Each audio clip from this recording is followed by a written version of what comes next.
আপনারা দেখছেন সোহান news 24, reporter Tiyasha Mukherjee.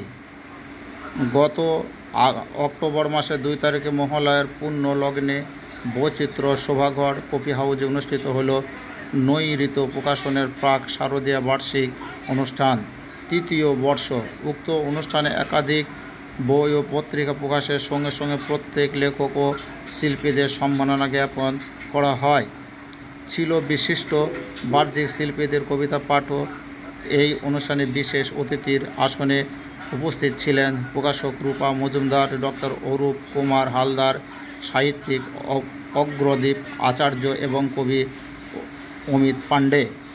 অনুষ্ঠানে যে সকল বই প্রকাশ হলো সেগুলির মধ্যে কয়েকটি বই হলো লবণের ফুল, কবি অনিকিতা ঘোষ, জানা অজানায় রহস্য, সেরা সম্পাদনায় সৌমি চক্রবর্তী ও শুভজিৎ মণ্ডল, আগুন লাগা পৃথিবীতে কবি কুশল লস্কর, চাঁদের হাট সম্পাদনায় সৌরদীপা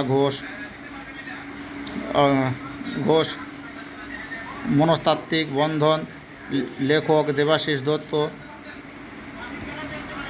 তবু মনে রেখো কবি গৌড় দে, রাজমুকুট ও প্রণয় সম্পাদনায় পাপড়ি ভট্টাচার্য, আরও কিছুক্ষণ সম্পাদনায় প্রিয়াঙ্কা রায়। এছাড়াও 2টি পত্রিকা প্রকাশিত হয়।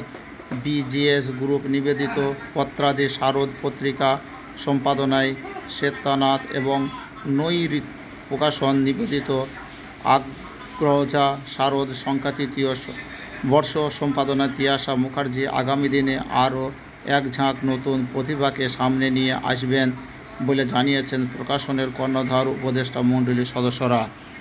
সকলে চ্যানেলটি সাবস্ক্রাইব করবেন, লাইক করবেন, শেয়ার করবেন। রুদ্ধ করে দেওয়াও নতুন কিছু নয়। আদি যুগ থেকে রামায়ণ মহাভারত এগুলো আমরা দেখেছি, বা বিদেশি কাব্যগ্রন্থ এগুলো আমরা দেখেছি।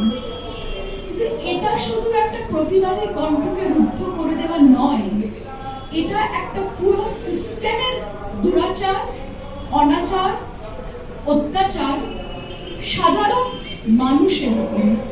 তিলোত্তমা একটা জাস্ট প্রেসিডেন্ট, একটা এক্সাম্পল, আমাদের ঘরের মেয়ে একটা এক্সাম্পল সেট করে গেছে যে আমাদের সমাজটা কত ক্ষয়িষ্ণু হয়ে গেছে, বা হয়তো বলতে পারা যায় ক্ষয়ের শেষ সীমায় পৌঁছে গেছে।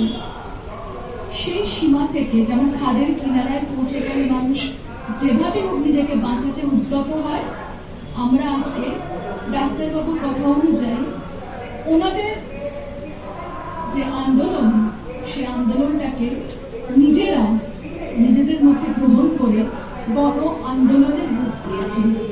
আমরা কোনো রাজনৈতিক দল নই, আমরা রাজনীতি বুঝি না। রাজনীতি মানে আমরা বুঝি পাওয়ার,